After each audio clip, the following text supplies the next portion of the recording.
Today's guest is the real-life Jason Bourne, minus the amnesia.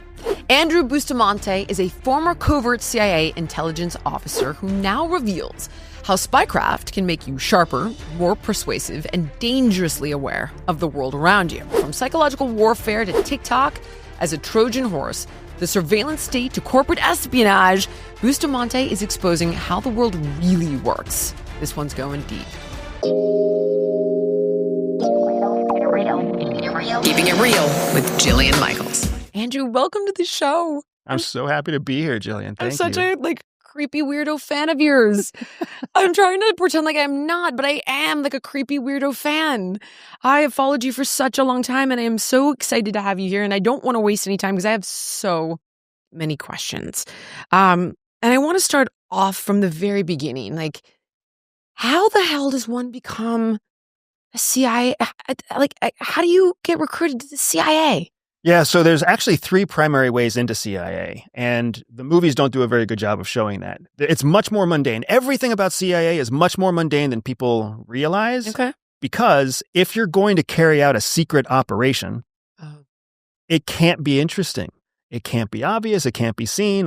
You got to get in and get out, and nobody knows that it ever happened. So we focus a lot on what we call lulling. Lulling behavior or lulling activity is activity that lulls the person to comply or to complacency, lulls you to ignore us, lulls you to look away, lulls you to be distracted by something else. That's a big part of what we do. So the lulling process in recruitment means that CIA goes and obviously looks in the military, who's got a good military record and fits the requirements of what we're looking for right now. Sometimes they're looking for people who are good at terrorism, counterterrorism. Sometimes they're looking for people who know a lot about China. The military offers a huge pool of talent that they can just reference with an online search that they have inside their own network, right? So the military recruiting is one. A second big recruiting area is actually universities and colleges. I've heard that part. Because lots of experts exist with either affiliations or accreditations from universities. So they can find a top performing student, they can find a teacher or a researcher, they can find somebody through a university. The third kind of sexy recruiting process is actually just a referral process. You are a CIA officer. You meet a talented person in the field. You realize they could do the same job you do. So you refer them back to CIA, and then CIA sends a quiet recruiter to kind of tap them on the shoulder.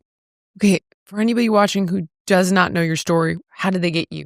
So I was recruited mostly through the military. I was a military Air Force officer, Air Force Academy graduate. I had a few languages under my belt, and I was actually trying to get out of the Air Force. I wasn't a good fit for the military, as you can probably tell. And I was trying to go into the Peace Corps. So as I'm leaving the military, I fill out an online application to go to the Peace Corps. Because in my heart, I'm just a B.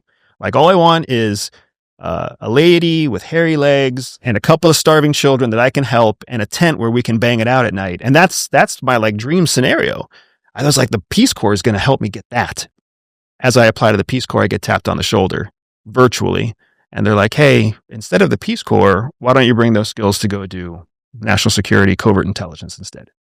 For everybody who's just wondering, what kind of skills do you have that the average person doesn't have that can help you make someone fall in love with you, get the promotion instead of somebody else? You were mentioning to me off camera just now that you're starting a show to give people this skill set to improve their lives. What skill set is that? What do I get if I'm CIA? Because I imagine I'd become this Svengali kind of character. When you start training with CIA, they teach you that human psychology is really just a series of frameworks. First, human psychology is consistent from human being to human being. Across gender divides, across educational divides, across language divides. So just what motivates you motivates a 95-year-old Chinese man who lives in the hinterlands of China, right? We're not that different because organically our brains are the same. They're made of the same components, the same pink matter, gray matter, and white matter. They have the same 5 sensory organs. They have the same approximate lifespan. They're built on the same calories that come in, and they're built on the same core nutritional value. We're not that different. But we always we overlook the similarities because we're so focused on what differentiates us. Part of that is because human beings evolutionarily are still trying to survive. So we're still constantly scanning for threats. So when we see a new language or somebody who's younger or older or somebody who has a different appendage between their legs, we see a threat. So then we respond like we're responding to a threat instead of seeing the similarities and recognizing the commonality between us. So CIA teaches us to push aside the threat vector assessment. It's still there, but now it's more objective. It's more, how is this person a threat? And when you understand how they're a threat, you can focus more of your cognitive resources into winning their cooperation, or what we call winning their compliance. Winning their compliance, there's a recipe to it. I'll take a break in case you want to hear the recipe. Oh, no, I need the recipe. I need the recipe. What do you mean in case I want to hear the recipe? I need the recipe. So there's two parts to the recipe. The first part about winning someone's compliance is understanding what motivates them. All human beings are motivated by the same 4 categories of motivational levers. Okay. It's an acronym that we call RICE, R-I-C-E. That acronym stands for reward, ideology, coercion, and ego. Okay. So all people everywhere are susceptible to the same motivating factors. Do I get something? That's a reward. Do I believe something? That's an ideology. Do I feel a negative consequence to something? That's coercion. Deterrent. Got it. And how do I feel about myself? That's ego. So we're all just giant machines that run on these 4 levers all the time, right? That's the first component of getting compliance. The second component... I'm seeing so many parallels with regard to tribalism and parenting. I'm like, wait a minute. Marriage, hiring and firing, building a business, leadership, followership, it all boils down to these 4 levers. Right. Okay. The second component is something we call sense making. Sense making is how you make sense of a relationship. And that sense making piece has 3 steps. The first step is essentially discovery, realizing something exists. The second step is competition, where you compete for resources, attention, dominance. And then the third step is compliance. So when you understand someone's motivational levers, and then you understand how to drive how they make sense of the situation, how they make sense of the relationship, you get to a place where they become compliant with your will and compliant with your goals and compliant with your direction. Okay, hold on. So, question for you. When I look at people who see the world differently, I'm trying to understand it. So, for example, in Los Angeles, you've got the ICE riots. Mm-hmm. Okay, now, my brother is like, these monsters are tear gassing grandmas and they're handcuffing children. And my mother sees the exact same thing. My wife sees rapists and gang members and drug dealers that Donald Trump is trying to remove from the country. It is impossible for me to get these two sides to like I can't get beyond the ideology. And when you can't get beyond the ideology, it's very difficult to, unless you validate it. And by the way, Andrew, I've tried, okay? So I'll give you an example. I've tried these techniques and I've tried to say, like, I see your point here. Look them in the eye. I repeat the point so they know they've been heard. I build that karmic debt up there, right? Like Dale Carnegie says, and I see your concern here. I validate your feelings here. But, are you able to see that maybe Kilmar Abrego Garcia is a bad guy? Like, are you maybe able to see the fact that, people that are not good guys came across the border? And I can't get through that ideology. So how are you doing that? Part of it's because you're trying to combat ideology with logic, and they're two different things, right?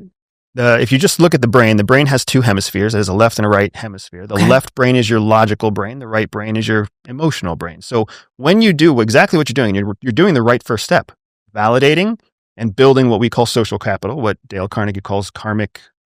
Whatever the heck it's called. Right. I'm probably butchering it. I read the book a long time ago, but I remembered. It's like you got to put some deposits in the bank there. Right. It's building rapport. Yes. Or what we call social capital, an actual exchange of rapport. Yes. Right? So you're approaching them ideologically. What you're failing to consider is that their ideology is tied to their survival instinct. They can't abandon their ideology, or else that's the equivalent of abandoning their survival. Oh, wow. So instead, the technique that we use, it's 2 or 3 steps advanced, but to get to your exact example, the technique is you have to make the problem their problem. I hear you. I validate your feelings. I validate your emotions. I can totally understand how you're feeling about this. What do you think they should do? What do you think they should do in this instance when there's, a drug smuggler or a child smuggler that's also taking advantage of the system? How would you solve it?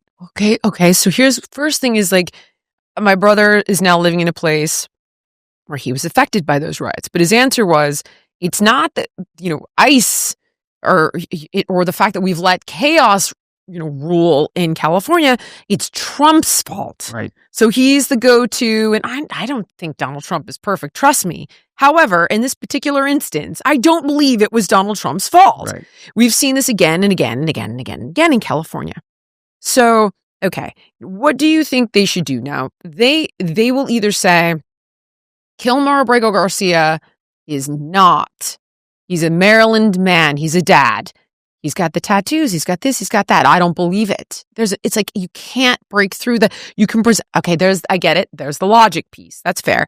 What do you think we should do? And they will often say, not this. Like I watched Bassem Youssef debating Israel and Gaza.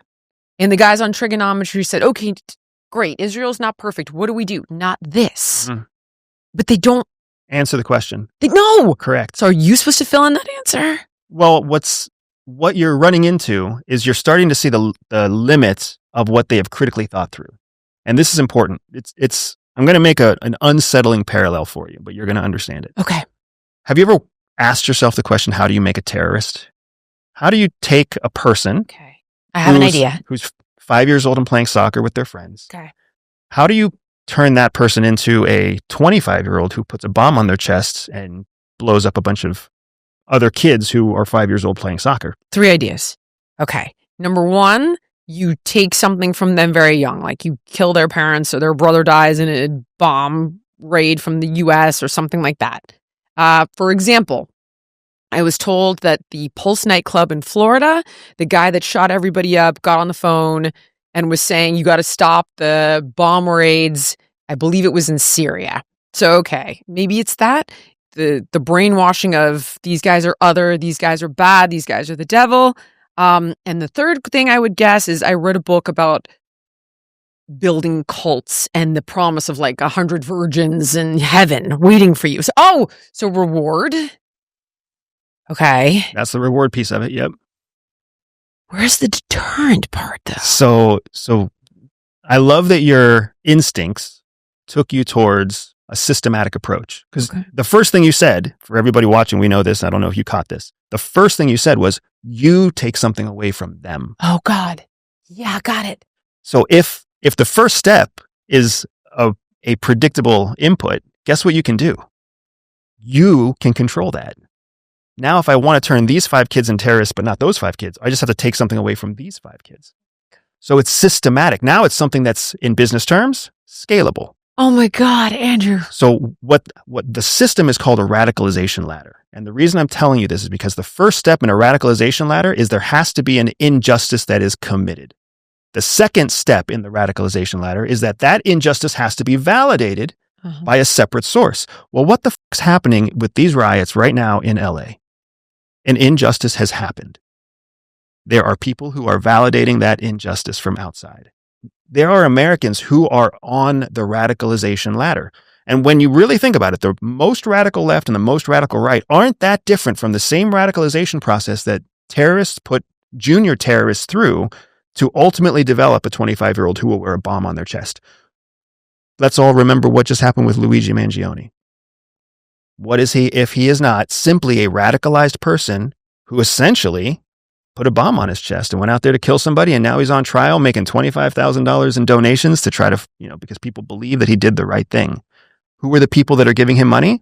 Other people who have been radicalized through the systematic process that we know exists, but we don't really distribute publicly. Why are we... Gosh, I started this out wondering how I get a job and how I groom how I get the people on my team to work harder for the company, or how I win arguments with my wife and my brother and my mother. But now, you've this is taking a bit of a turn because we are raising radicals here. And I don't relate to this. And while people could say, oh, this has gone on throughout history and throughout the history of our country, it's just how you're framing it. I don't remember feeling anti-American at any point in my youth. Right. Or any of my friends feeling anti-American. And it seems that the consensus, and correct me if I'm wrong, is that it's like, I have uncovered that America purports to be the good guy, but we're really the bad guy. You just nailed it. You just nailed it. And that's such an uncomfortable truth that when faced with that truth, our survival instinct rejects it. Our survival instinct is like, no, that can't be right. Like there must be some other response. So there's this cognitive dissonance that happens in our brain to keep us alive that says, I've always believed this. Now I see this irrefutable fact. I can't refute it. So therefore, I'm just going to erase it from the memory banks and fall back on what I believe. We have done that as Americans since World War II. I understand that people will disagree with me. I understand that this makes me sound un-American in some circles. America's geopolitical strategy since the end of World War II has been to become the biggest bully on the block. After World War II, we were a strong economy. We were driving and building new innovation. What was Europe doing?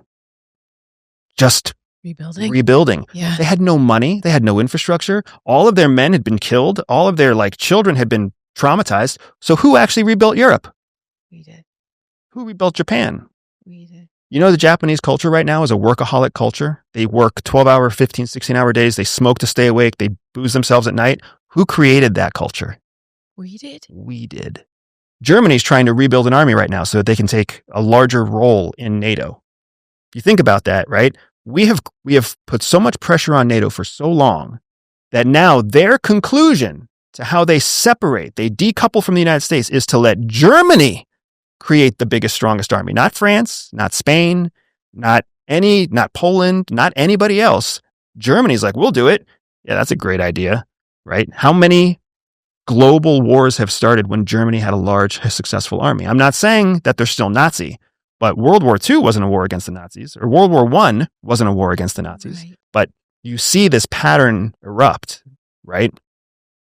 When America isn't the dominant power, somebody else becomes a dominant power. Why is China on the rise? This will be my last point, Jillian. No, please. No. Keep talking. Why is China? Let it go where it's going to go. Forget it.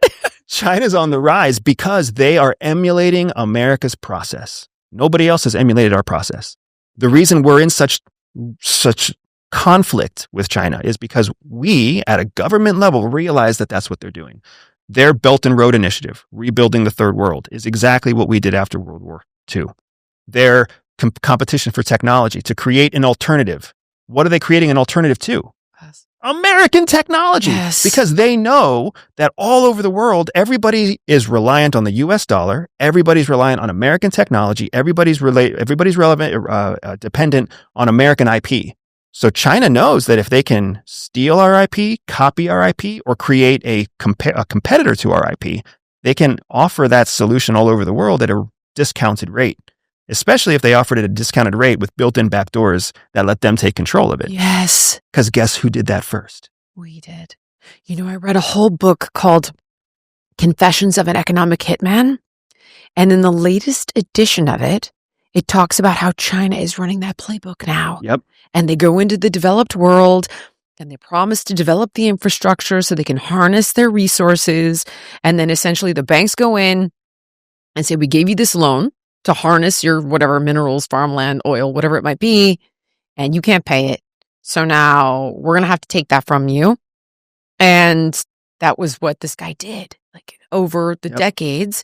And now China's doing. And here's what's really wild.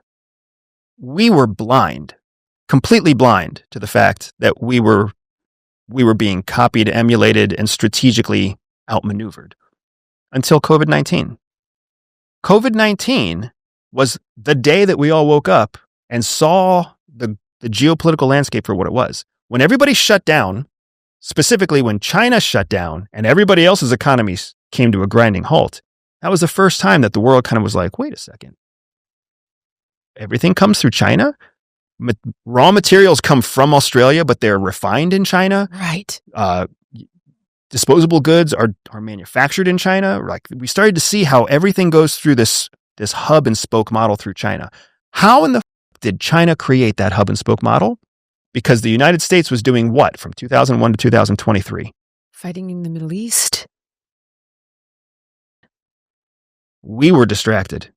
And while we were distracted, they didn't fight in the global war on terror. They just took our playbook and started running it. And they started buying land, and they started buying mineral rights, and they started developing technology, and they were stealing technology, but we didn't care that they were stealing technology because we had fucking radicals that we had to take care of, right? So we were completely caught with our pants down for 23 years, 23 modern years, right? And China, that's how China skipped the whole phase of having landlines. Think about that. The United States is covered with land-based telephone lines. China skipped that phase altogether. They just went straight to cellular. How did they do that? From us. They copied it from us. And then they built their own telecommunications infrastructure based off of us, built their own satellites based off of us. We all, to a certain extent, we all understand that China just copies us. But why? Why do they copy us?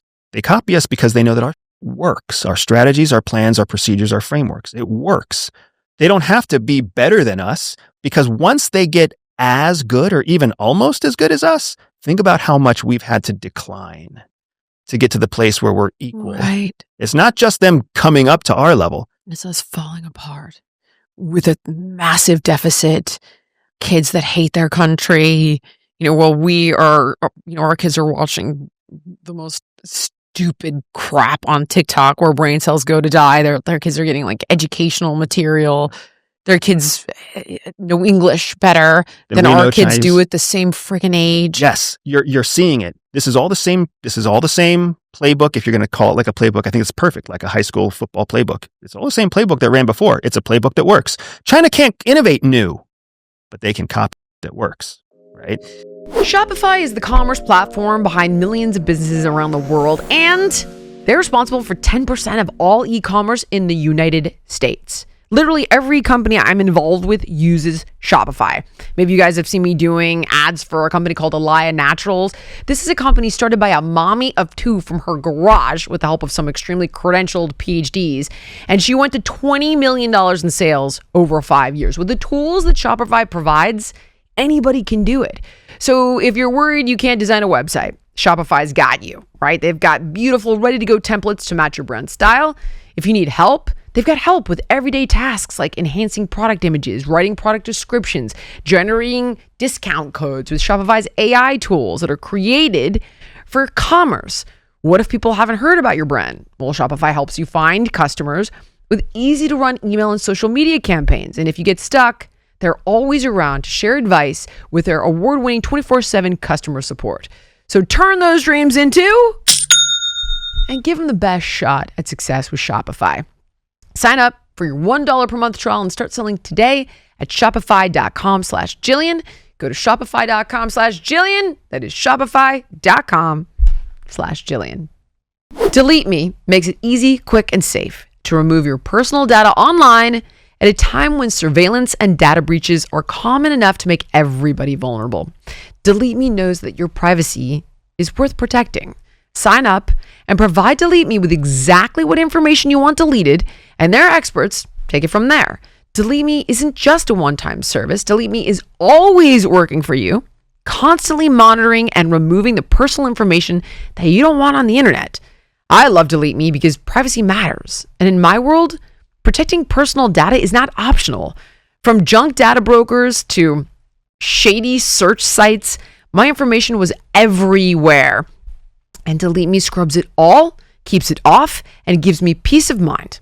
So in a digital age where oversharing is the norm, Delete Me helps me take back control. So take control of your data and keep your private life private by signing up for Delete Me. Now, at a special discount for our listeners, you can get 20% off your Delete Me plan by texting Jillian to 64000. The only way to get 20% off is to text Jillian to 64000. That's Jillian to 64000. Message and data rates may apply. As the temp search arrives, I get that familiar urge to refresh my closet. But I am done wasting money on trendy pieces that I wear once, which is why I'm obsessed with Quince. The clothes are timeless, elevated, built to last, no insane markup. I'm talking about 100% European linen shorts and dresses that start at just $30. Italian leather platform sandals, luxe swimwear that looks straight off a runway but costs half of what you'd expect. Quince partners directly with top-tier factories, cutting out the middleman so you get designer quality at a price that actually makes sense. And they only work with ethical, responsible manufacturers who care about people and the planet. Personally, I stocked up on the linen tees and the tanks, and believe it or not, a killer summer dress. Occasionally, I do wear dresses. And honestly, it finally feels like my wardrobe matches my standards. Upgrade your wardrobe at quince.com. Luxury should never mean compromise. Team, give your summer closet an upgrade with Quince. Go to quince.com/Jillian for free shipping on your order and 365-day returns. That's QUINCE.com/Jillian to get free shipping and 365-day returns.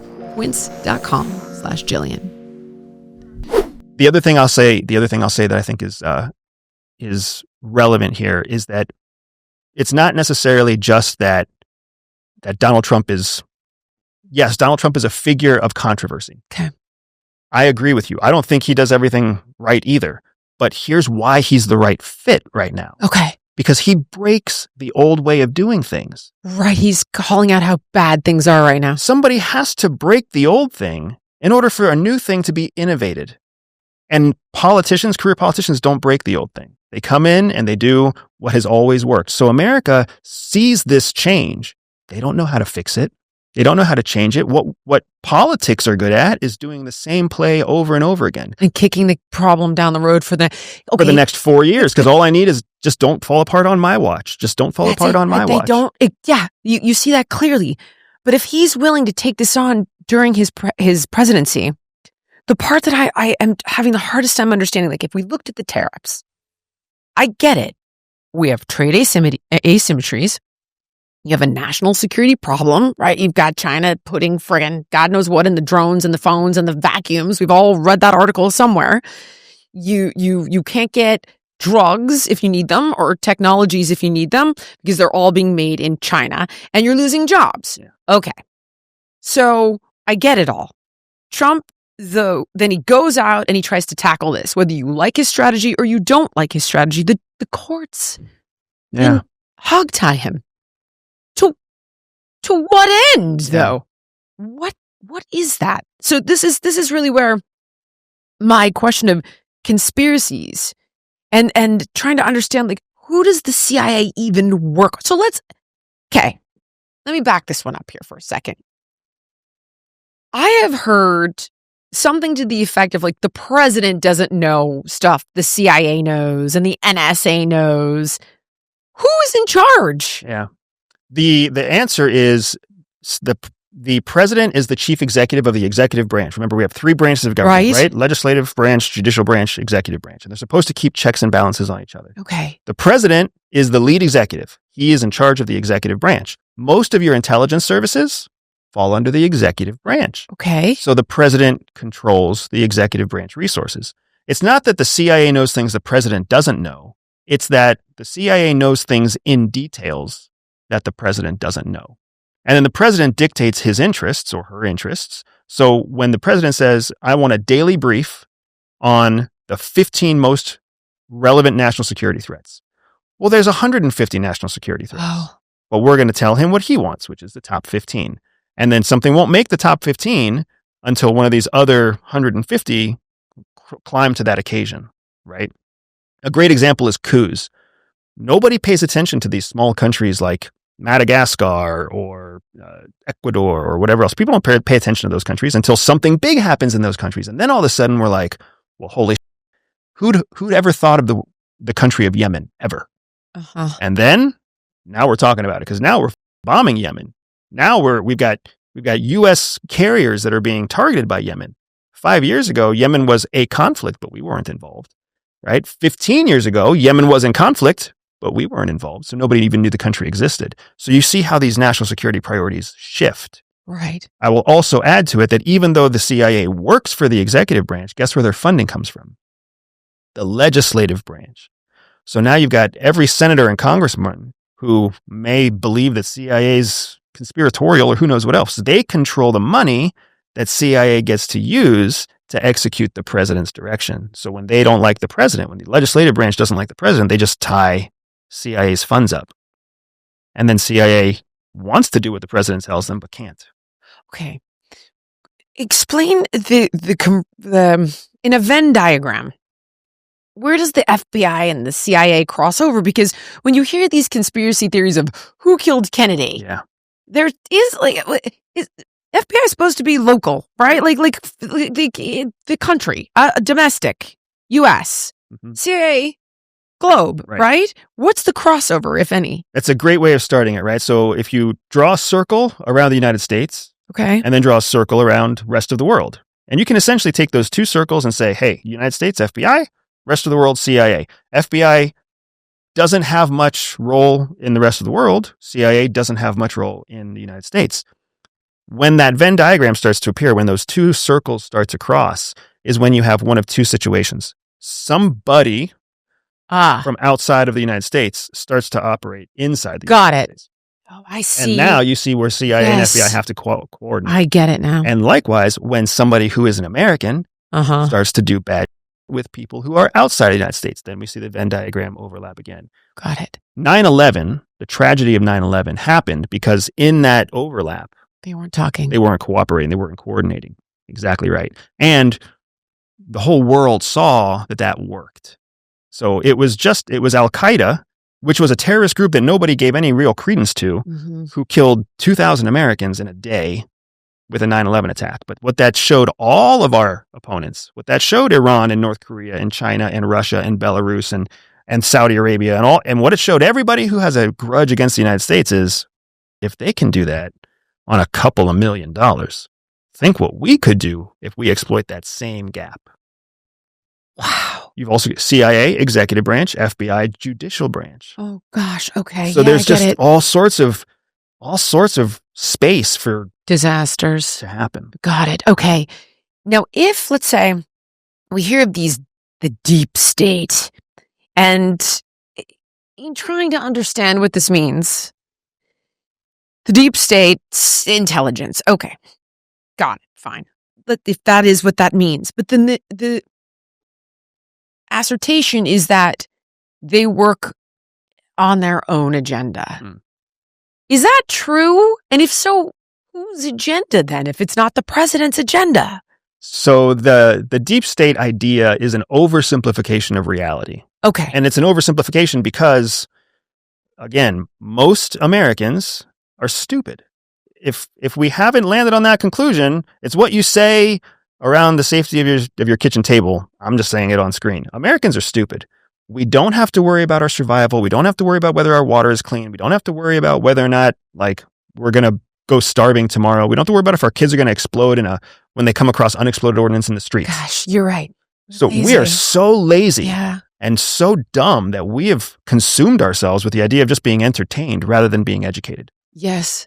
And we all know it's true. And we'll pay no price to improve things. Like, we don't want to be uncomfortable temporarily with the tariffs. We don't want to tolerate that. Yes. We just want our cheap from China, and we want eggs to be cheap, and nobody wants to look down the road at what's coming, or very few people. Correct. So that is our reality. When you're preconditioned to always be distracted rather than be improvement focused, when you're presensitized to being comfortable, you don't like complex ideas. Complex ideas, you'll reject them, you'll ignore them. So the complexity of how government actually works is something that we don't like. So we push away from that and we go back to, just like you were saying with your family, you fall back on what you believe, which is your ideology. So the deep state is a very convenient thing for us to believe. Even though we have so much evidence, just think about the current dialogues about Jeffrey Epstein and Diddy Combs. Oh my gosh. Okay. Yeah. Those are headlines all the time.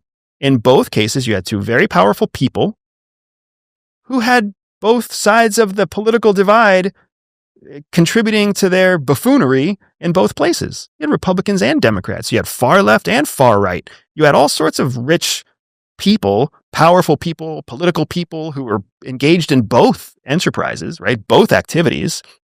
Doesn't that undermine the idea of a deep state? Absolutely.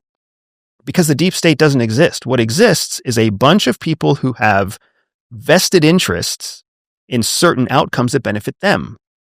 Who are those people?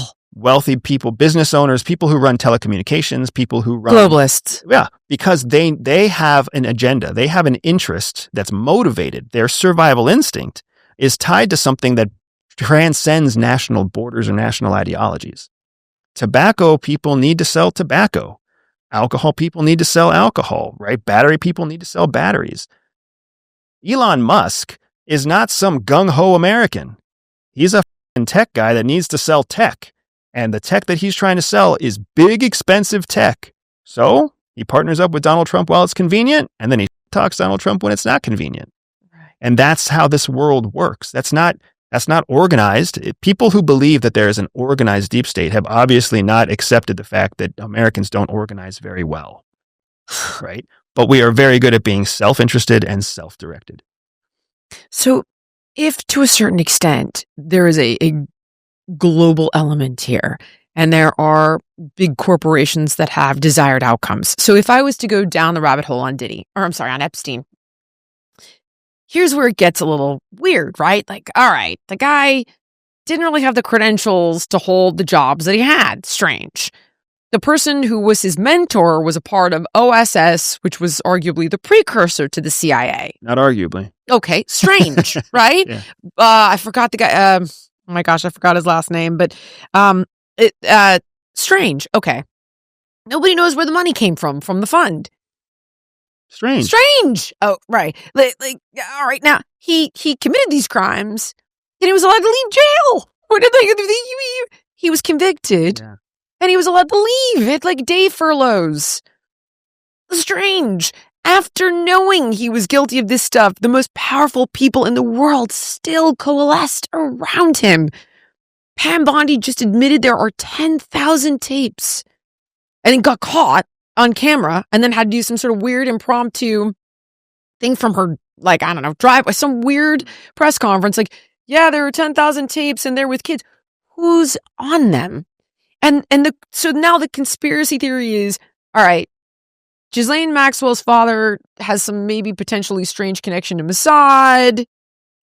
Long story short, people think he's an asset. Yeah. And that he's capturing leverage on some of the most powerful people in the world to use as a lever for the desired outcome you're talking about. But no president put that operation into place if it, in fact, is real. No U.S. president. You haven't thought about him being a foreign asset. So this is how the game of intelligence works. You want well-placed people who can get you access to other well-placed people. Imagine if he was an asset for Israel, and then no matter what problems he ran into in the United States, Israel had the kind of leverage over the United States to get him out of whatever that trouble was, because what Israel wanted was him as an intel asset. But what the United States wanted was justice to be served. But do they care more about justice of one person, or do they care more about the international diplomatic relationship between them and Israel? Just as an example, right? When it comes to national security, the calculation changes because you're trying to protect a nation. And sometimes you break the rules for individuals to protect a nation. And when you start to pick apart the Epstein case specifically, all those strange elements that you talked about, how do those things happen? You start to see a pattern that's very much in line with what an intelligence operation looks like. Got it. But then you land on exactly the same question you landed on. Why would any U.S. president make that happen? Maybe it wasn't. Got it. Okay. So the CIA isn't just going rogue, essentially. If they did play a role in killing Kennedy, Kennedy didn't direct them to kill Kennedy then. Right. So is that just conspiracy? Or how could somebody have infiltrated the CIA to be like, kill that guy? Yeah. So there's the Kennedy example is a fantastic example because there's two overlapping issues here. The first is that pre 9/11, CIA was a very different animal. Prior to 2001, CIA operated with very little oversight, very little approval. It was essentially just like the Rottweiler of the president. There was no Senate Intelligence Committee. There was no Director of National Intelligence. There was no forced cooperation with FBI or NSA or DIA. They were just, you go and do your thing. And you Operation Midnight Climax, MK Ultra, all these crazy ass things that involved American citizens, they just went and did it because they were told to by the president. But then we dropped the ball on 9/11. And we dropped it in a very public way. And the 9/11 Commission that came out in 2003 identified who's supervising CIA. And oh, by the way, who's supervising all these other assholes too? NSA, DIA, NGA, etc. So then a huge thing that came out of the 9/11 Commission was the development of the Director of National Intelligence, the DNI, whose job it is to coordinate all the intelligence services. That's Tulsi now. Correct. Got it. So post 2001, we have a completely different CIA than pre-2001. So Kennedy was a long time ago. So how did that wild Rottweiler of a CIA handle Kennedy? It could have been any number of ways. The president was Kennedy, but were they trying to do what Kennedy directed, or was there some element of them that disagreed with the president? Because we saw that happen in 2016, right? Yes. And is that really a rogue agent if the whole agency is kind of on board, outside of control? Yeah. Exactly. Wow. Okay. So I want to segue to this for a second here. We're talking about 9/11, right? And we're talking about national security. And I have been told broadly that, listen, you don't want to see 9/11 happen again. Okay. Well, then you got to sacrifice some of your freedoms. You don't get it both ways. And by the way, I genuinely think that's probably true. So I'll let you tell me if I'm right or I'm wrong here. But now you're starting to see stuff like Palantir, the Real ID, and it's like then you had Snowden exposing, hey, we weren't just spying on bad guys, we were spying on you guys. So the first question is, are there significant sacrifices with regard to privacy that need to be made for security? Yes or no? It's hard to break that into a yes or no answer, right? So Okay. let me give you how we look at it at the agency. There's a spectrum, a spectrum that covers the gamut from security on one side of the spectrum to convenience on the other side of the spectrum. And it's just one line between security and convenience. So that means when you stand on that line, the closer you get to convenience, the further you get from security. And the closer you get to security, the further you get from convenience. So every individual gets to choose where they land on that spectrum, but we're all on the same spectrum. So if you take us as a whole organism, the United States, do we want to be a convenient nation or do we want to be a secure nation? Because you're going to have to sacrifice conveniences to become secure. And part of those conveniences are not necessarily your freedoms, but the way that your freedoms are experienced is absolutely part of that convenience. So if you want a country that is not easily accessed by foreign radicals, then you need to have some sort of surveillance capable of tracking those foreign radicals inside the United States. And that's what Snowden actually reported on. The collection of metadata. Can you define metadata, please? Absolutely. So metadata is, it's like the secondary and tertiary data, the technical data. Because they're like, metadata is not important, just metadata. Metadata is like it's the ancillary information that piggybacks with important information. Okay. I dial your phone number. Your phone number is not metadata. Oh, it's not. I thought it'd be like our conversation's not metadata. Your phone number is not metadata. Our conversation is not metadata. Even the encrypted channel that you and I are using to talk is not metadata. The metadata is a signal was sent on this day. That signal was sent using this platform. Okay. That signal connected to another device that was of this type of genre, right? Metadata is all that intelligence services need to be able to connect suspicious behavior. right? Because now if I always call you at 2:00 on every Thursday, and it's always the same connecting towers and whatever the hell. Correct. And same device signal or whatever. That's strange. That's not a husband and a wife having a conversation. So who's having a segmented conversation in that way? Or when we find that your metadata ID is also contacting somebody in Pakistan. That's strange. So metadata is enough for us to be able to start connecting dots so that we can go to an organization like FBI and say, here is metadata tied to, phone device IDs that are suspicious to us. Pakistan. Can you grant us the authorities to now collect inside the United States on this person? Is that a FISA? Is it? Yeah. Well, FISA is freedom of foreign intelligence surveillance collection is a FISA warrant or FISA connection or FISA authority. Got it. So you're trying to get somebody with the correct authority to collect on that information. Okay. Snowden's problem, just to finish that point. I have a whole bunch of questions for you on Snowden. Snowden's problem wasn't that he was wrong that we were collecting against American citizens. We were collecting against American citizens, but we were collecting metadata until the American citizens showed a pattern of behavior to suggest that they were supporting terrorism. Got it. And then we moved through proper legal channels to collect information on that target. Without that, and when Snowden ratted us out worldwide and told all of our adversaries about this, when he did that, he also undermined multiple other collection platforms that had nothing to do with the collection of metadata against American citizens. So Snowden's a bad guy, clear and present, not because of his whistleblowing effort, but because he chose to build insurance into his whistleblowing effort by working with American adversaries and compromising multiple other programs that had nothing to do. He went to Russia. And Hong Kong and Latin American countries that were hostile to the United States. Like the dude only worked with adversaries when he did his whistleblowing. That's not someone who's trying to help. Oh gosh, I thought he was like a hero. Most people think he's a hero. There's a reason that the court system and the executive, both judicial branch and the executive branch, both agree he's a bad guy. Son of a bitch. Yeah.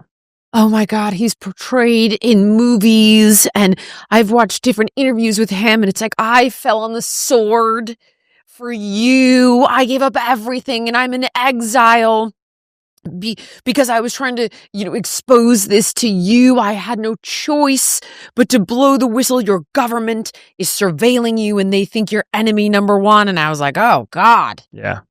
Yeah. It's not like that at all. It's what's really heartbreaking is all of the true American heroes who worked at NSA, who built those programs, and the true American heroes who submitted requests to the Director General of NSA saying this collection might cross a legal boundary, right? There's lots of paperwork. There's lots of people who filed those complaints. There's lots of people who raised it the right way. And because of the demand for protecting American lives, security and convenience, because the focus was so much on security, legal powers in the legislative and the judicial branch decided we are going to continue to collect this, even if it does push a social boundary. Push the boundaries. It wasn't until that went to a civilian court that it was deemed to be illegal. In all of the vetted secret courts, it was continually approved and approved and approved. It wasn't like the president pushed it through. It was multiple branches of government that pushed through the idea, if we're going to collect on terrorists, we have to have the metadata. Inside the United States. Of course. Okay. Now, to take this a step further, the argument then becomes, as far as I can tell, well, now we're getting into Minority Report kind of stuff. So you guys are suggesting, not you guys, but like the intelligence is going to go after me for a crime I haven't committed. You're trying to predict a crime. Is that what's going to happen? Is that what's happening? Is that what you're saying? It doesn't seem like it. It seems like you're saying suspicious activity over here. You have the right to look a little deeper. Mm-hmm. If there's suspicious activity, then you have a crime. If there isn't, we keep it rolling. Oh no, she's talking to her Pakistani cousin. And they're fine. Get moving right along. Correct. So where's the crime prediction piece? The Minority Report that's coming. AI is going to predict that Jillian is going to do some sort of God knows what. This is what's beautiful about our country and what our forefathers put in place with our country. We have a break between the law enforcement element of the United States and the intelligence collection element of the United States. To give an example, that break between law enforcement and intelligence does not exist in Russia, does not exist in China, does not exist in North Korea, right? Okay. So if someone suspects you, if intelligence points that you may be doing bad things in one of our adversary countries, they will arrest you. Got it. In the United States, that doesn't happen. In the United States, you can be suspected, but they have to build a case, and the case has to go in front of a panel of your peers, and we have a whole judicial process, right? Understanding that intelligence is all about predicting with high confidence how an outcome will occur. Okay. Law enforcement is when you enforce a law that's been broken. Got it. Until a law is broken, law enforcement can't get involved. CIA has secret prisons for people who commit crimes against America from overseas, but they don't have secret prisons for Americans, right? Because that's outside of our jurisdiction. If you think about that Venn diagram that we built earlier, right? Got it. Well, everybody else in the world and everybody else in the United States. Okay. So I don't put any credence in the idea that inside the United States, AI is going to predict that you'll commit a crime and you'll go to jail. That's the stuff of movies. But I do believe. People are going down the rabbit hole. I've had this conversation and it's very convincing. For sure. I do believe, Jillian, AI will be able to identify suspicious activity that would have never been caught by the human eye. And it will be able to report that to AI on the law enforcement side, which will be able to do an instantaneous investigation. Got it. And then the two AI components together will say there's a 98% confidence that these three individuals are part of a ring that's being controlled out of Iran through an Iranian contact in Switzerland. And then a human being can investigate it. We'll have to take So there's your forward. checks and balances. Because then I can make the argument, well, AI isn't fact check things and AI hallucinates stuff Right. and AI Okay, so then you have a human that vets it out and fact checks it. Yes, because we are still, I understand people's fear about AI and it's a valid fear, but AI also gives us massive advantages, incredible force multipliers to do things that would have otherwise taken weeks, months, or years to do it in a matter of minutes or seconds. Just make it work for us instead of turning things over to it. Wow. Okay. Hold on. These are on my... I'm like, which one of these do I want to go to next? I want to go to Doge. All right. So I'm sure you've seen Mike Benz, who I've unfortunately yet to interview. And he seems like a brilliant guy. But there is a level of paranoia there, in my opinion. And it's like, long story short, Doge was a CIA slush fund. And the CIA is staging. Now, I'm not going to suggest that the CIA is not influencing culture around the world. Like, oh, we funded these rap videos and they're about rising up, and overthrowing the government. And we did it in this country where they rose up and overthrew the government. Oh, we funded this poetry that's about rising up and overthrowing the government. We did the National Endowment for Democracy, did get involved in that coup in 2014 in Ukraine, and that is part of the CIA. So then people start demonizing the CIA, like, you're starting wars, and you're starting wars for globalists so they can reap, pillage, and plunder the developing world so that the military-industrial complex can have their wars and their pound of flesh. It's like, what are we going to do if we can't drop bombs? And we can't let Russia in NATO because NATO only exists to get rid of Russia. And the CIA is behind all of this. What is it? True line, no line, good guys, bad guys. Let me start there with good guys and bad guys. Okay. One of the things that CIA teaches us as we go through our entry onto operations is that you have to separate what's subjective from objective reality. Okay. The idea of good guys and bad guys, good and evil, right and wrong, is all artificial. Okay. That's not objective fact. That is subjective reasoning. Okay. If you're Catholic, you have your good guys and bad guys, you're good and evil. If you're Muslim, you have different good guys and bad guys. I see. Right? It's relative. Good and evil. It's all based on your perspective. If you grew up in New York or if you grew up in Mississippi, different ideas of who good guys and bad guys are. Different ideas about what's good and evil, right? Okay. So CIA first tries to eradicate that thinking process from us and say, okay, let's just focus on outcomes. And let's focus on productive outcomes and destructive outcomes. Can I pause you for a second? Would the productive outcome, though, be biased by the lens of, but we're the good guys. China the bad guy. We're good guys. No, because who's setting the outcomes? The president. Our job is to create productive outcomes as defined by the president and by the director of national security now, and director of national intelligence, for the approved projects that they have given us. Because approved so you're not projects allowed come to with funding. decide China's a bad guy. Yep. Maybe they're not a bad guy tomorrow if they help us Correct. contain, like, for example, Taliban. Taliban was a bad guy for a long time. And then we yes, started sitting with them at the negotiating table. right. Because That's how it we works. we have a different outcome. Yep. Like I was watching Trump and I'm shutting down this war between Russia and Ukraine. Now all of a sudden it's like, hey, Putin, can you help me negotiate with Iran? Ukraine. I'm like, Yep. wait, what? Yeah. What just happened?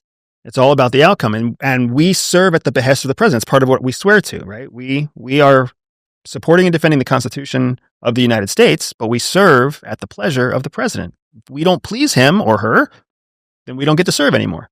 So that's a big part of that calculation. Okay. Now, understanding that, I got it. you move to why do people not trust the CIA?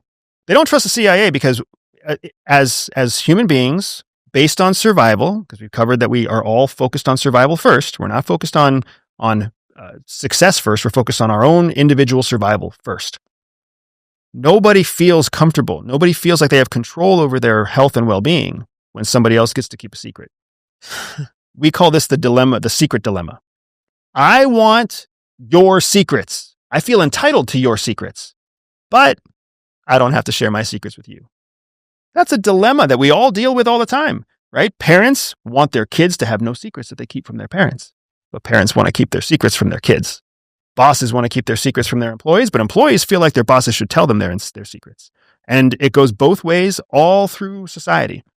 It creates this dilemma where what information is actually shared, what information that is shared is actually truthful, what information is shared intentionally because it's the wrong information. It happens all through society. It happens all through the world, that dilemma of secrecy, right? So that's why people don't trust CIA, because CIA gets to keep secrets. Share. And you don't get to know about it. So what do you do when somebody, and everybody in the world knows, especially Americans, no, CIA doesn't have to tell you their secrets. So then everybody's like, well, you're definitely keeping secrets that are useful to me. You're definitely keeping secrets about me. In fact, you're targeting me. And then you have all the people with the aluminum foil on their heads. So this is, and it's gonna perpetuate. It is perpetuating For as long as it exists. And a big part of my personal mission since leaving CIA is to try to just interrupt that thinking process, to say, hey, CIA is keeping secrets, not because they're keeping them from you, Jane, Jill, Tom, American citizen. They're keeping their secrets from the adversaries who are watching the same news that you're watching, the same TikTok feed, the same Facebook account. And guess what? They all speak English. That's why CIA is not telling you what they know, because as soon as they tell you, they also tell everybody else in the world. So if they really want to keep you safe, they can't tell them the secrets. So that means they can't tell you the secrets. Okay, so hold on. So I want to push back, but I guess it's kind of FBI involved, so you can obviously correct me accordingly. These two organizations, in some cases, I feel like do get looped or lumped into the same bucket here. Yes. So now the FBI has 50-something agents that are like, that Hunter Biden laptop, not true. But it is true. So were they serving at the legislative branch? So, no, the judicial branch. So who told them to tell that lie? Yeah. And then you're like, okay, hold on. And then come on. COVID came from a lab. It came from a lab. No, nothing to see here until there was. Yeah. So then it's kind of like, well, why though are we manipulating truth? Although, is that a secret? It's, you start to feel like you're being lied to about that. Why are we lying about the Hunter Biden laptop? Now that's FBI, I guess. Well, the other thing that I'm conflating issues. There's a little bit of overlap here, right? Okay. And the overlap, what you're describing is a pre-existing There's an agenda. There's two assumptions that are the foundation to what you're saying. Okay. The first assumption is that people are lying. People are intentionally taking the truth and manipulating it to create something different than the truth. So that's assumption number one. Okay. Assumption number two, you're assuming that people who work in federal government are somehow different from people who don't work in federal government. Like they're somehow more honest or more loyal or somehow better or different because they have a different responsibility. Somehow they're above being politicized themselves. Somehow they're above being radicalized themselves. They're not. The unfortunate truth is, as you rise through the ranks in the government, you're not necessarily rising based on meritocracy. You're rising because you know a guy who knows a guy who knows a guy, and you have no other skill that could be beneficial to the workplace, or else those people would have gotten out.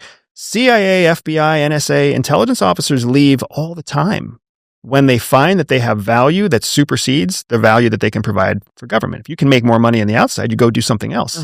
If you can start a business, if you're a better teacher, if you're a better shooter, whatever, you would find a job outside of government, except for a very small contingent of people who are exceptionally good at what they do and also exceptionally loyal. So as you go up those ranks, every time I see a petition from NSA or CIA, there's 25 names on here that say that the president is breaking the law, or that say that the president is an informant for Russia. Those 25 names are people who are inside, who have made a commitment that they wouldn't do exactly what they're doing. It doesn't even matter what they say. It shows that they've been politicized and politically radicalized from inside a government that's supposed to serve the people. The people. You serve at the direction of the U.S. president, but you're supporting and defending the Constitution of America, right? So when you put your name on a piece of paper that says that the president's wrong, you put your name on a piece of paper that says that anything, you're violating your oath of office to the people of the United States. You're supposed to be a quiet cog in a larger machine. Yeah. You're not supposed to have a voice. So name off the petition, you don't have a voice. The American people have a voice. I see. So you're not saying this is like some sort of institutional No. agenda being directed by BlackRock. Correct. This is people that have their own opinions that are somewhat captured and vulnerable to their own bias. CIA is an organization of about 10,000 people. FBI is an organization of about the same, maybe 20,000 people. So when 50 names out of 20,000 end up on a petition, you're seeing that the vast majority of the institution is staying true to their requirement to be a quiet professional and serve at the direction of their authority. Okay. 50 people have lost sight of what actually matters. But the way the media twists it, those 50 people are heroes, just like Snowden. They're a hero.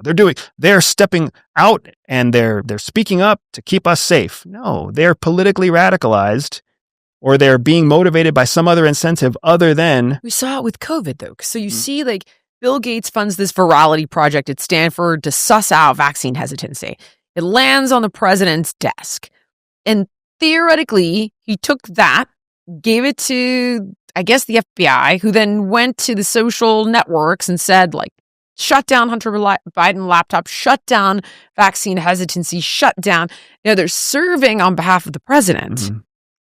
What if what the president is asking, though, is unethical because the laptop is true and COVID did come from a lab and the mRNA tech was pushed through an emergency use loophole. And the NIH was doing studies on vaccine injured people as they're rolling out the vaccine. Like, what happens if that president is telling you to do that is not in service of the people? That's why you have two other branches of government. Oh, well, where were they? So what happened? The other thing is, we're coming from the assumption that the president was giving that direction. There's no reason to believe that the president was giving any specific direction. You think COVID was one of the top 15 things on the president's agenda? One of the biggest criticisms that happened for Donald Trump in 2019 and 20 was his response to COVID. I can almost guarantee you Donald Trump was sitting in the Oval Office like, why the do I care about another global pandemic after the bird flu, after swine flu, after all these other flus that had taken over the whole world, right? They traveled near and far. He was probably like, why would I care about this when I'm on the brink of war with Iran, a trade war with China, there's terrorists still trying to kill Americans. Why do I care about a flu? But then the world reacted different to COVID, right? China shut down. When China shut down, everybody else felt like they had to shut down. All this information was spreading because the National Institute of Health was wrong about so much about the initial information because there were no studies at the time. So you had this propagation not of disinformation or misinformation. You just had a propagation of incomplete information, and nobody knew quite how to react. And then as a result, that's where the primary political criticism of Donald Trump at the time, that was their in. Because how else are you going to get in on a guy who turned around the economy and get in on a guy who's making America militarily strong and regaining leverage? Like, how are you going to get some place of criticism on this guy? You know what's fascinating, to sidebar for just a moment, is in the middle of my kind of debate over the LA riots, it was like Trump did this with the guard. And that's I voted for this moment for me. I'm like, no. See, I grew up here. And I've been doing this since I was 17 years old, as far back as I can remember, when it started with Rodney King. And damn city burns down all the time, and it goes on for days. Yeah. And by the way, it destroys the most vulnerable communities in large part. So when it's like, oh, well, people in the rich part of Los Angeles don't get hit, who cares? Yeah. So just like Compton go down and like all the other, which seems insane to me. And you have watched these cities burn, in particular over the course of the last 5 years, and you've watched the left say that what's going on in Seattle is the summer of love. Okay, I'm also not for January 6th, so I don't have like this kind of selective hypocrisy. I'm against crazy people in the streets. I don't care what side you're on. You don't get to like run vigilante, in my personal opinion. So now we're going back. Donald Trump did this. Donald Trump. And we're going to see where this goes with him. I was like, well, I'm going to tell you right now that if there's peace and the economy works, it's going to go well. What makes you think there's going to be peace? And I was like, let's litigate his first term. Yeah. Like, no new wars, took out Soleimani and Baghdadi, like strangled out Iran, wiped out ISIS, had the Abraham Accord. Like, aren't these things we know? But there's that cognitive dissonance of like, I don't remember any of that. Yeah, I don't want to remember any of that. What I want to remember is what happened when he was put on trial in New York. And what I want to remember is the Mar-a-Lago raids. And what I want to remember, it's selective memory that we all have because we're fat, dumb, and happy. If we weren't fat, dumb, if the president's decisions actually impacted our day-to-day security, we'd have a very different opinion about our president day to day. But now he's putting the guard in LA. And my answer is, first of all, I love that. But on the other hand, there's a part of me that feels the way I feel with my kids sometimes. Or I'm like, if you f this up, are you going to live? You know what I mean? Yeah. I'm like, go ahead and have the courage of your convictions. See how this works out for you.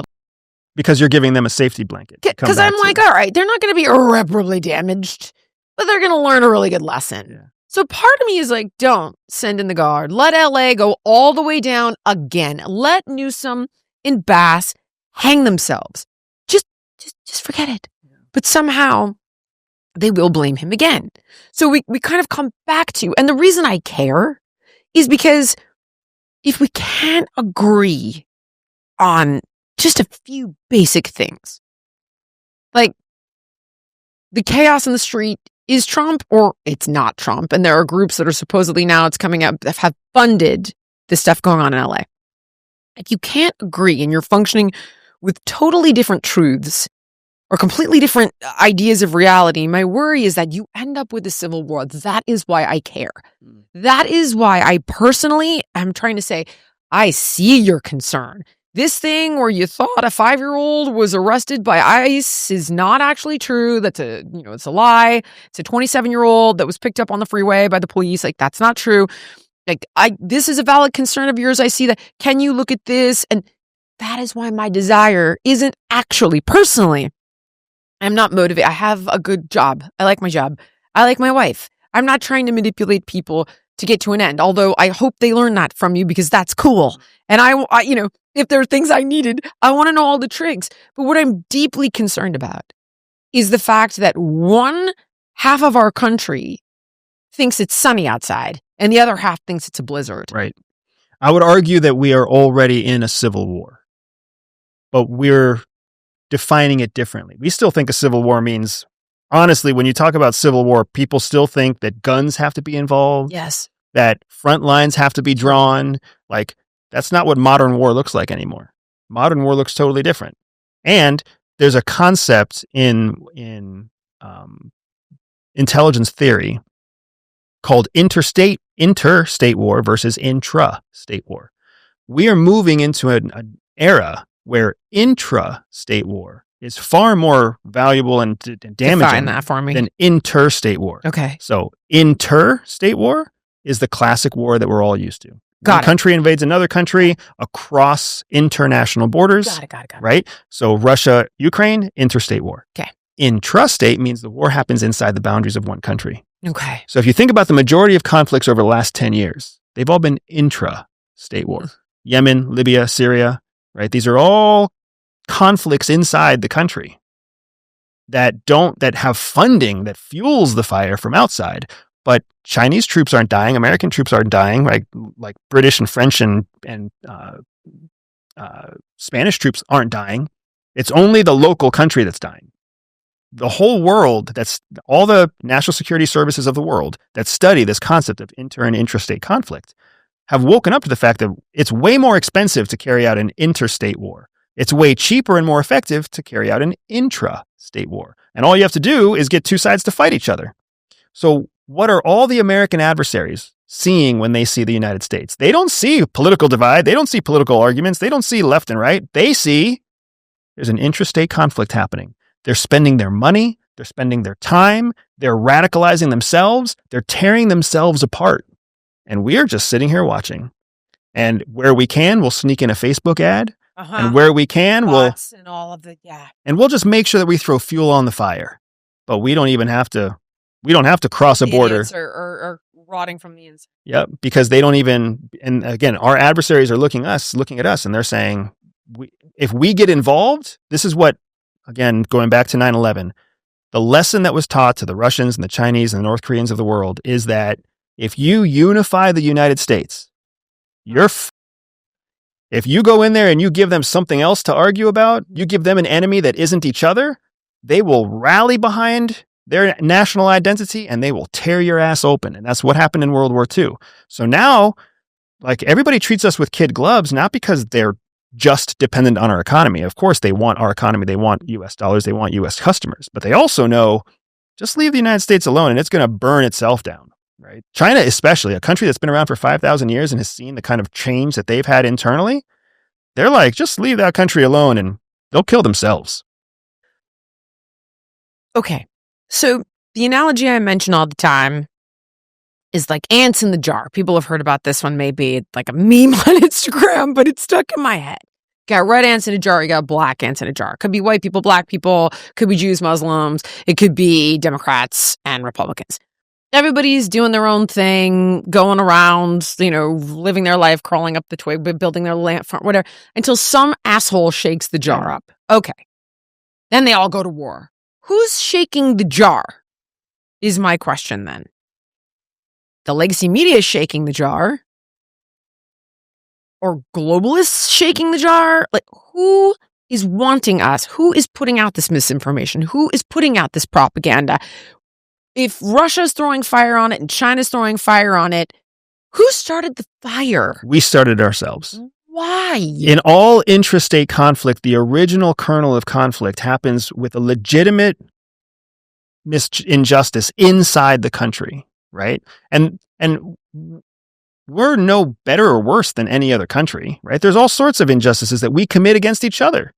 Right. Okay. Sometimes rich people get a favor. Sometimes poor people get a favor. Sometimes white people get a favor. Sometimes black people get a favor. There's lots of instances where we do not treat each other or issues with true egalitarianism, with equality. Right. All it takes is one of those instances, and then you've got a group of people who believe one thing and a group of people who believe another thing. And then when you have two groups, all you need is funding. And then as you fund one group and they get bigger and louder, you fund the other group and they get bigger and louder. And then eventually everybody has to pick a side. But we did it to ourselves. We've always done it to ourselves. All the way back to having a two-party system, we did it to ourselves. Why do we only have a two-party system? Why not diversify our own system of government to give other voices a chance? Because we have followed the same playbook for so long, we can't change the playbook. And as long as we don't change the playbook, everybody else knows the playbook too. Right. Okay. What is the answer, though? Because nothing is getting better.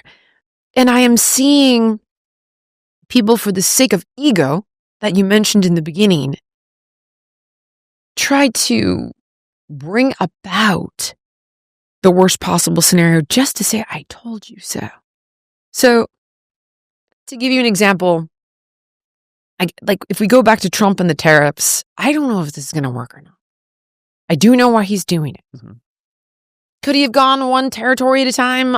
Probably. Was there a way to be less bombastic? I'm sure. But there's no way to know if this was going to work because the courts hogtied him, as we had mentioned I had mentioned in the beginning of the show.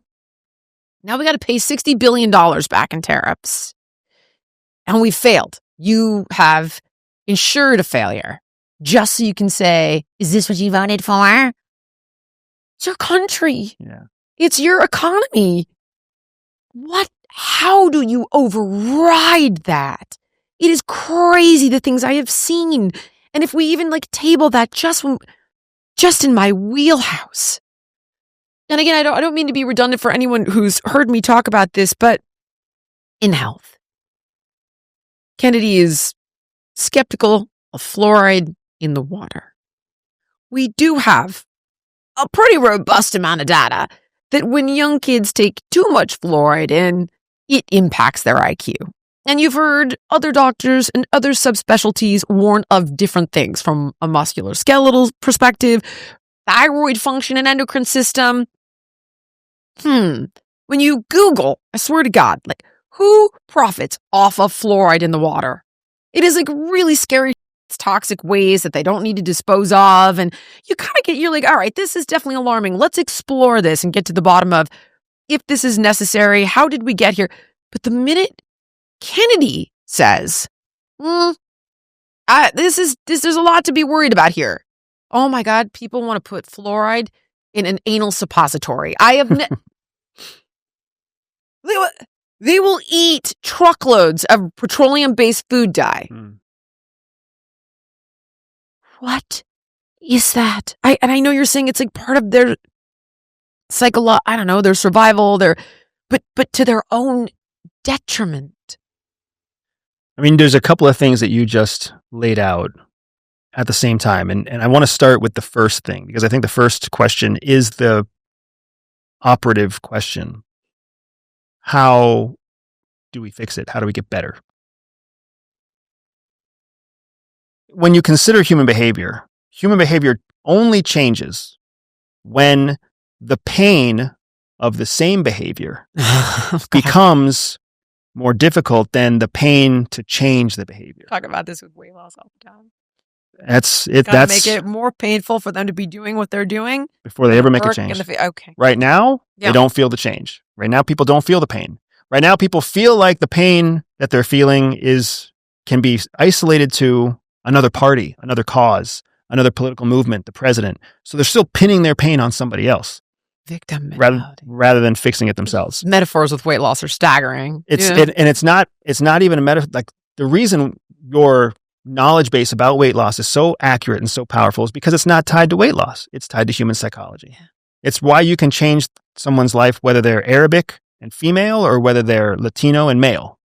Even if they don't speak your language, it still works because it's tied to human psychology. It's tied to the pink matter that's common among all people, just like we talked about at the beginning of this conversation, right? Okay.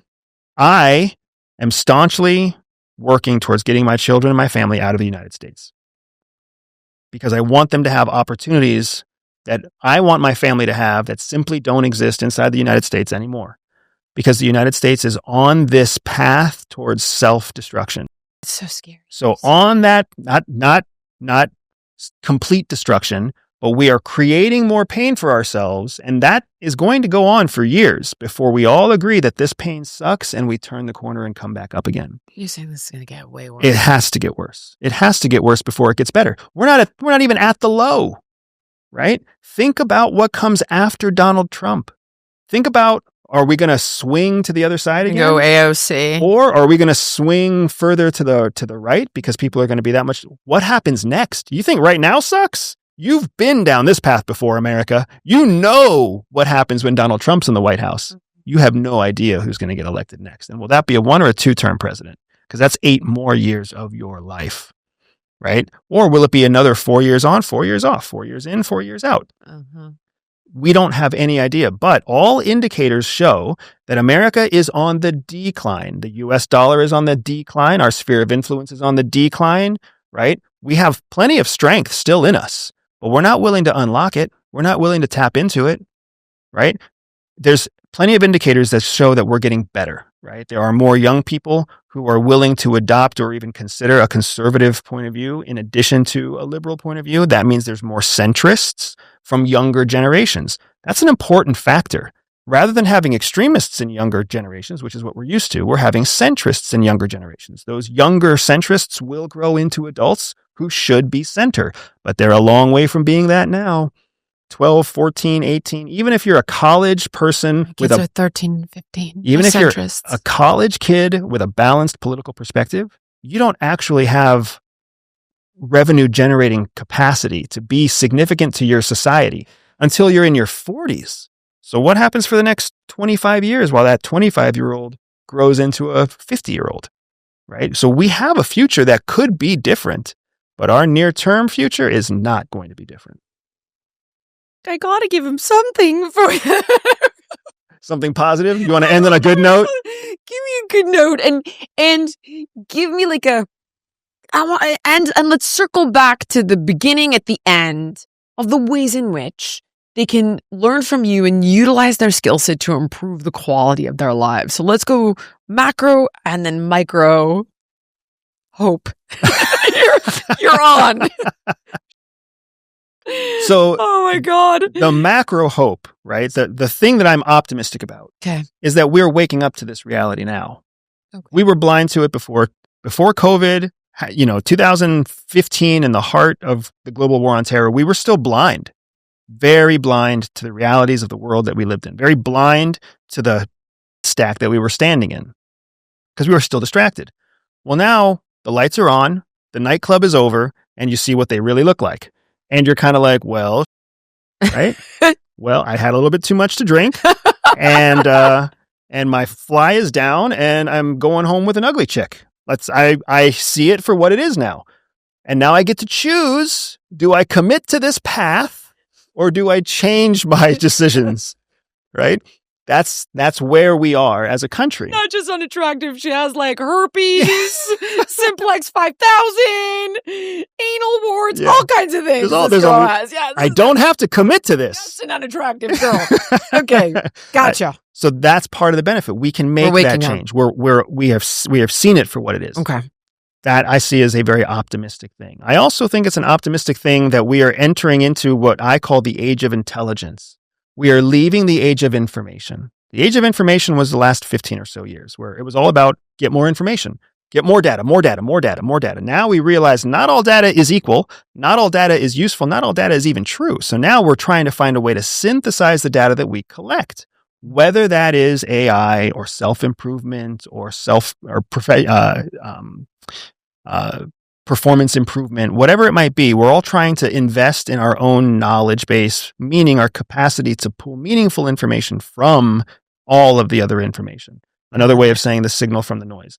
There's lots of indicators that show reasons to be optimistic. Okay. But we have to turn this ship around. Before it gets better. I understand that. Yeah. And dark is before the dawn kind of concept, and it's just like dusk right now. Exactly. Okay. And it's not something that we need to be fatalistic about. We're still America. We're still the only country in the world that was built on our own backs of innovation and independence. We still have all the streaks of Americans that run through our blood. We may forget that we're as strong and as rich and as powerful as we are because we get distracted by other bullshit. But we're still strong and rich and powerful inside, right? Everybody else is still copying us. We're still the ones that know the playbook best, which means that if we make a change, they have no idea that change just happened. They have to see it from the outside. We have a lot to be optimistic and a lot to be proud of. We just have to be willing to exercise a different move. We have to be willing to accept some old systems have to break, some new systems have to be built. We have to understand we've got to make different choices between convenience and security if we want long-term security. If what we want is short-term convenience more than long-term security, we're going to be in that pain palace for a long time. Okay. Now I want the girl or the guy, and I want the job, and I want all those things, and I want to think critically. And I hate to use the word manipulate, but we'll just say win friends and influence people the way that you learned how to do. How does a person learn from you? I know you have a book coming out in September, but like, where do we get more from you, and so that we can utilize these skills? My company is Everyday Spy. I built it when I left CIA. So, of course, you can find me at everydayspy.com. You can find me on all social media platforms at Everyday Spy. I'm on YouTube as both Andrew Bustamante. I have my own podcast called the Everyday Spy Podcast. We have an international presence. It's been absolutely a blessing that I can't describe. Yeah, it's unbelievable. To be walking through a Mexican airport or an Australian airport or a British airport, and people shake your hand and give you fist bumps and encourage you to keep doing what you're doing.